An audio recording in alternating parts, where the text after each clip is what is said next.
Grand Rising. You are seeing our prayers at work.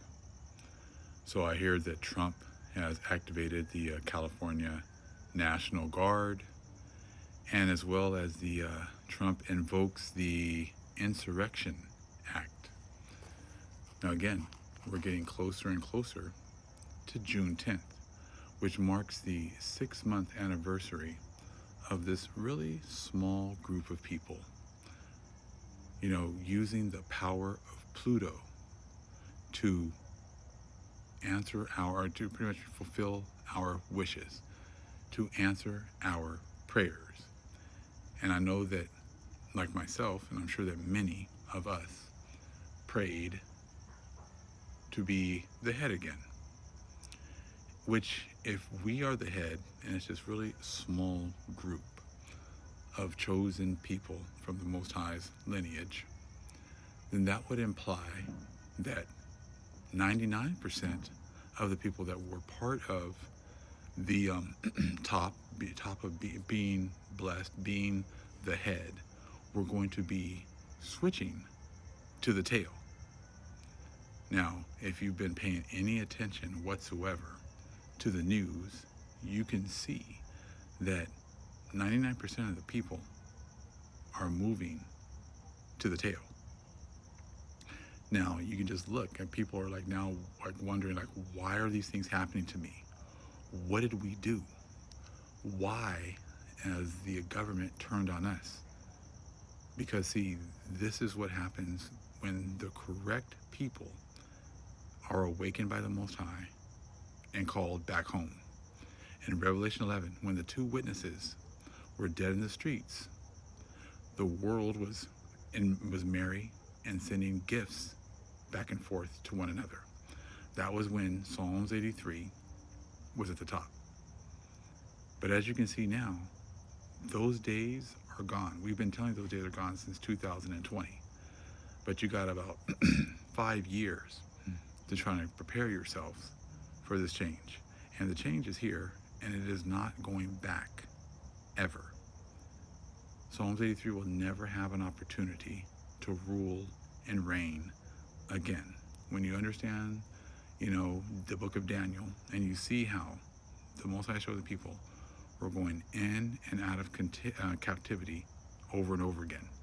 They went into captivity with the Babylonians, then the Persians and Medes, then the Greeks, then the Romans, and then finally the revived Roman Empire. You are now witnessing the fall of the revived Roman Empire.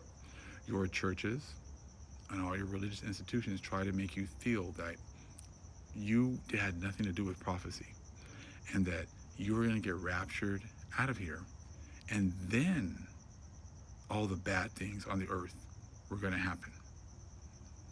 Your priests have lied to you, and now where are they?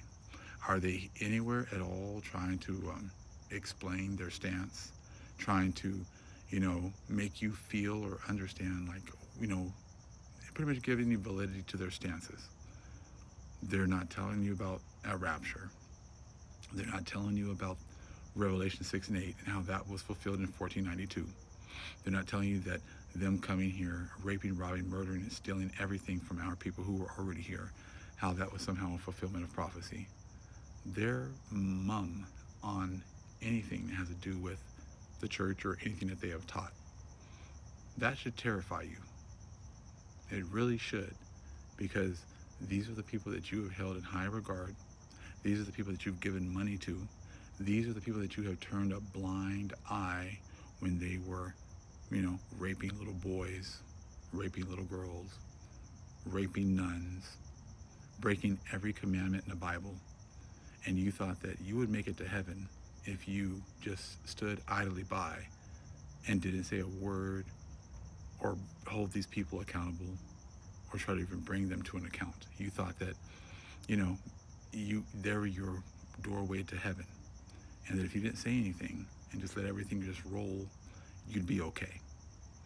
That is the opposite of what you should have been doing. You should have been calling out these people. But see, when you make that covenant, it's impossible to do so. Even though you said, well, I didn't do it, my forefathers did it. They're not here anymore. Well, those forefathers that you keep on saying, they were the ones that did it. Yes, they were the ones that were doing these things. They were doing all these horrible things. And you had an opportunity to stand up and say, this is wrong. And you didn't. But what you did do was accept the blood money that they got. You accepted a society that was built on the horrible decisions that they made.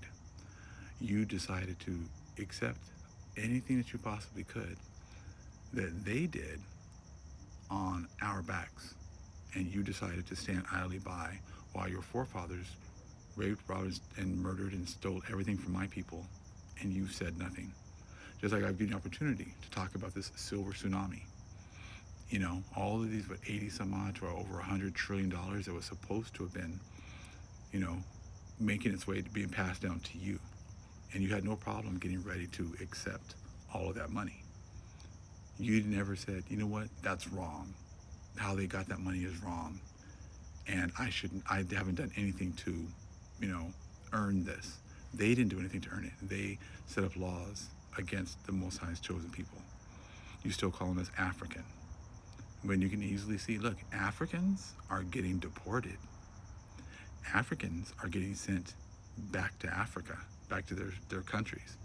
African Americans are going nowhere.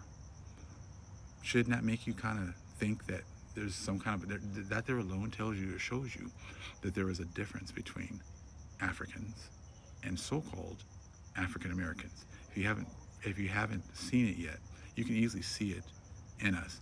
But you also understand Africans came over here and got given opportunities that we fought for. They got opportunity to go to school, they got loans, they got businesses, they got the blessings that all of Psalms 83. See, that's how you know who's who, is by who came over here and got the benefits that we fought for. Who got the benefits that we deserve. Those are the benefits that we deserve because our forefathers got screwed over by the colonizers. But they just did a colonizer 2.0 and allowed all of the immigrants to come over here and get all of our benefits. But see, now that bill is due. So just because y'all keep saying, oh, well, that was my forefathers that did it, you're right. That was your forefathers that did it, but now you have to pay the bill. That's why all these horrible things are happening today. And that's just the beginning. 100 days into Trump's presidency, and he's already calling in the National Guard in California. Kind of seems like he was really already waiting for anything to happen so he could do it. He quickly, executed this Insurrection Act. Kind of seems like he already was waiting to do it. Yes, he's doing everything the Most High wants him to do. People try to say this is Black Lives Matter 2.0. Nope, this is Psalms 83 Matters 2.0. It has nothing to do with Black Lives Matter. It has nothing to do with us because we're not fighting for rights in your system anymore. We already did that and we won, but you gave all of the dainties to the other nations. Now, just because you guys keep saying, hey, I didn't do it, I don't have to pay for it. Look at it now. Looks like you're about to have to pay for something because it looks like your whole society is turned upside down. And it's funny how everyone keeps talking about this is wrong, I can't believe they're doing this, but you never think about why the Most High is doing these things to you. And it's very logical. He's making you pay for the things you receive that you never should have.